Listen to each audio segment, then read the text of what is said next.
Hello everyone, मेरा नाम प्रज्ञा शर्मा है और आज मैं आप लोगों के साथ वो क्वेश्चंस डिस्कस करने वाली हूँ जो मुझसे असिस्टेंट प्रोफेसर के इंटरव्यू में पूछे गए थे। तो I am gonna be discussing the questions asked to me by expert 1, 2 and 3 including RPSC board member and the duration of my interview was approximately 20 minutes। And generally वो जब questions पूछना start करते हैं तो पहले काफ़ी सिंपल क्वेश्चंस पूछते हैं, फिर आप उनके जैसे जैसे आंसर देते जाते हैं फिर वो कॉम्प्लेक्स क्वेश्चंस की तरफ प्रोसीड करते हैं। तो मैंने तीनों एक्सपर्ट ने जो क्वेश्चंस पूछे थे उनको सेपरेटली सॉर्ट किया है। So let's get started with the questions asked by expert 1। सबसे पहला क्वेश्चन जो मुझसे पूछा गया था वो था लंपी स्किन डिजीज़ के बारे में, क्योंकि उस समय लंपी स्किन डिजीज़ बहुत ज़्यादा चल रही थी। तो मुझसे पूछा गया था कि आप इसके बारे में क्या जानते हैं और इसका कॉजेटिव एजेंट कौन है। फिर इसका आंसर मैंने दिया। उसके बाद मुझसे पूछा गया कि जो राजस्थान में ही क्यों सबसे ज़्यादा केसेस ऑब्जर्व हो रहे हैं और सबसे पहला केस भी राजस्थान में ही क्यों आया है, और राजस्थान में ही बहुत ज़्यादा केसेस मिल रहे हैं तो उसका कोई स्पेसिफिक रीज़न है क्या।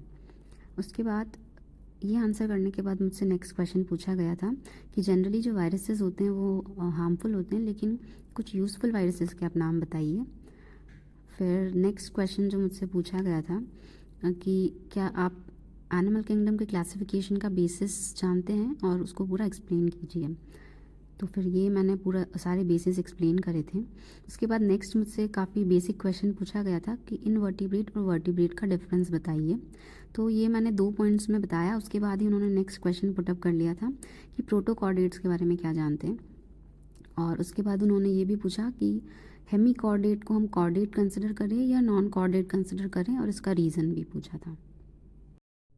उसके बाद हेमीकॉर्डेट्स से ही क्वेश्चन करते हुए उसके एग्जांपल्स पूछे, और नेक्स्ट फिर मुझसे यूरो कॉर्डेट्स के कैरेक्टरिस्टिक्स पूछे गए थे और इस यूरो वर्ड का क्या मतलब है वो पूछा गया था। फिर कैरेक्टरिस्टिक्स में मैंने रेट्रोग्रेसिव मेटामॉर्फोसिस बताया था। तो उसके बाद उन्होंने मुझसे क्वेश्चन किया था कि प्रोग्रेसिव मेटामॉर्फोसिस किस में देखने को मिलता है। उसके बाद उन्होंने मुझसे पूछा था कि ये एन यूरोडेला जो टर्म्स हैं ये आपने सुनी है क्या और कहाँ सुनी है, ये होती क्या है, वो बताइए। फिर मैंने बता दिया था ये पूरा। उसके बाद उन्होंने मुझसे एन यूरा के एग्जाम्पल्स पूछे थे। फिर नेक्स्ट क्वेश्चन मुझसे किया गया था कार्टिलेजिनस और बोनी फिशेस के बीच में डिफरेंसेस बताइए।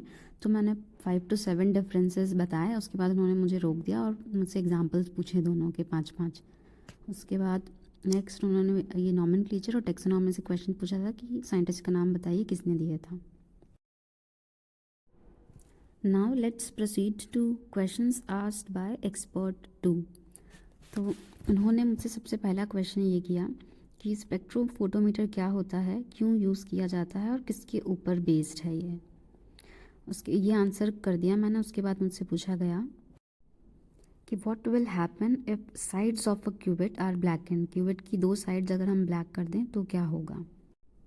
इसके बाद उन्होंने पूछा नेक्स्ट क्वेश्चन कि जो हम ये 2 टर्म्स पढ़ते हैं डेवलपमेंटल बायोलॉजी और एम्ब्रियोलॉजी, तो ये दोनों सेम होती हैं क्या। फिर मैंने बोला नहीं। तो उन्होंने पूछा कि क्या डिफरेंस होता है इन दोनों में। And then the next question asked was about concept of species कि आप क्या जानते हैं इसके बारे में, और साइंटिस्ट का नाम बताइए, बायोलॉजिकल कॉन्सेप्ट ऑफ स्पीशीज़ किसने दिया था।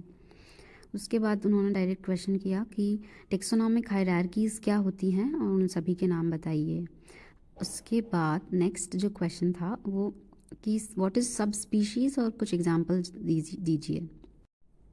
नेक्स्ट उन्होंने जो क्वेश्चन पुटअप किया था दैट वाज कि ह्यूमंस की जो फ्यूचर में सब स्पीशीज़ होने वाली है उसका नाम बताइए। तो इसका आंसर होमो सेपियंस फ्यूचरलिस था। And the next question put up was proximate and ultimate causation कि ये क्या होते हैं। तो ये मुझे नहीं आता था, तो मैंने डायरेक्टली मना कर दिया था कि I can not recall this right now. तो ये मुझे नहीं आया। उसके बाद उन्होंने मुझसे पूछा कि आपके एरिया में पाई जाने वाली डियर की स्पीशीज़ का नाम बताइए। तो इसका भी आंसर मुझे नहीं आता था। नेक्स्ट फिर उन्होंने पूछा कि डियर और एंटीलोप में क्या डिफरेंस होता है। तो इसका आंसर मैंने दे दिया था पार्शली, एग्जैक्ट तो नहीं दे पाई थी। उसके बाद उन्होंने मुझे बोर्ड पर कोई भी टॉपिक पढ़ाने के लिए बोला। मुझे खुद ही उन्होंने बोला था कि कोई भी टॉपिक पढ़ा लीजिए। तो मैंने प्लाज्मोडियम एंड मलेरिया ये टॉपिक पढ़ाया था काफ़ी अच्छे से, और पहले जाते ही डेट लिखी, फिर टॉपिक लिखा, और फिर मलेरिया को पढ़ना क्यों ज़रूरी है यहाँ से शुरू करते हुए कि कितने केसेस ऑब्जर्व होते हैं। तो मलेरिया एक बहुत इंपॉर्टेंट टॉपिक है जो टू बी स्टडीड। फिर मैंने प्लाज्मोडियम के बारे में बताते हुए शुरू किया था कि हम इसमें ये चीज़ें पढ़ने वाले हैं, और उन्होंने 2 से 3 मिनट तक मुझसे बोर्ड पे टीचिंग करवाई और फिर बिठा दिया था। उसके बाद उन्होंने मुझसे प्लाज्मोडियम की सारी स्पीशीज़ जितनी भी मिलती है उनके नाम पूछे थे। तो मैंने प्लाज्मोडियम नॉलेसी का भी नाम लिया था। तो उस बेसिस पर उन्होंने मुझसे नेक्स्ट क्वेश्चन किया कि प्लाज्मोडियम की एक जो न्यूली डिस्कवर्ड स्पीशीज़ है इंडिया में जो मिली है उसका नाम बताइए, और वो किस स्टेट में मिली थी उसका भी वो स्टेट का नाम बताइए। तो ये भी मुझे स्टेट कहाँ से डिस्कवर हुई थी इसका आंसर मैं नहीं दे पाई थी। उसके बाद उन्होंने जो बेसिक क्वेश्चन होता है वो उससे एंड किया था कि फीमेल ही क्यों एज अ वेक्टर एक्ट करती है एंड नॉट मेल। तो ये सभी क्वेश्चंस मुझसे एक्सपर्ट 2 के थ्रू पूछे गए थे, और सभी जो क्वेश्चंस थे वो मुझसे मेरे आंसर के बाद ही सभी एक दूसरे से लिंक्ड थे। मतलब जो भी मैं आंसर दे रही थी उसी से मेरा नेक्स्ट क्वेश्चन पुटअप हो रहा था। And approximately 12 to 13 questions were asked to me by each expert, and ऐसा नहीं है कि मैं सभी के आंसर दिए थे। मैं इनमें से 4 से 5 क्वेश्चंस ऐसे थे जिनका डायरेक्ट मैंने मना कर दिया था, जिनके आंसर मुझे नहीं आते थे। So now let's discuss the questions asked to me by RPSC board member। तो questions जो सबसे पहला जो इंटरेक्शन होता है वहीं से शुरू होता है, वो एजुकेशनल क्वालिफ़िकेशन से डिस्कशन शुरू होती है, और उन्होंने मुझसे मेरे पीजी के परसेंटेज पूछे थे। उसके बाद लकीली मुझसे जीके में उन्होंने ज़्यादा क्वेश्चंस पूछे नहीं थे, मुझसे मैक्सिमम क्वेश्चंस जो है सब्जेक्ट एक्सपर्ट नहीं किए थे। तो सबसे पहला जो क्वेश्चन उन्होंने मुझसे पूछा था कि आपके एरिया में जो डायलेक्ट है उसके बारे में पूछा था कि एंटायर डिवीज़न में जो बोलियाँ हैं उनके बारे में बताइए, और आपकी एरिया में जो बोली है उसके बारे में बताइए। देन नेक्स्ट मुझसे अनुसूचित जनजाति से रिलेटेड 1 से 2 क्वेश्चंस पूछे थे उन्होंने, और फिर लास्ट में एंडिंग में उन्होंने मुझसे पूछा था कि व्हाट इज़ ज़ूलॉजी, इसको एक सिंगल सेंटेंस में आप एक्सप्लेन कीजिए। तो इसमें मैंने एनिमल टर्म यूज़ की थी। तो उन्होंने पूछा कि क्या ह्यूमंस की स्टडी भी इसी में इंक्लूडेड है, तो क्या ह्यूमंस को भी हम एनिमल्स कंसिडर करें, ये पूछा था उन्होंने।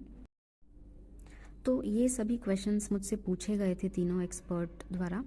तो क्वेश्चंस हमेशा बहुत इजी ही पूछे जाते हैं, काफ़ी कॉम्प्लेक्स क्वेश्चंस नहीं पूछते हैं वो। तो बस जो मार्क्स अपने उसी पर डिपेंड करते हैं कि आप आंसर किस वे में दे रहे हैं। आपके आंसर देने के तरीके के ऊपर ही सब कुछ डिपेंड करता है। वो बेसिक क्वेश्चंस पूछते हैं तो उनके आंसर भी आपको अच्छे से देने हैं। जैसे कि उन्होंने कोई बेसिक डेफिनेशन भी पूछी है तो उसको मैंने नॉर्मल बोलने के बजाय बिल्कुल साइंटिफिक टर्मिनोलॉजीज़ यूज़ करते हुए आंसर दिया था।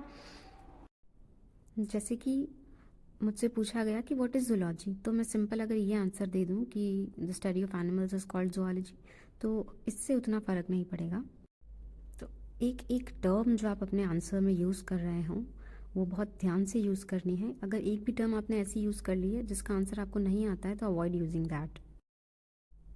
So that's all from my side. Thank you so much for listening, and if you have any doubt ask me in the comments. If you want this PDF so I can provide you with that, आप RPSC Zoology Assistant Professor नाम से Telegram channel है, you can join that.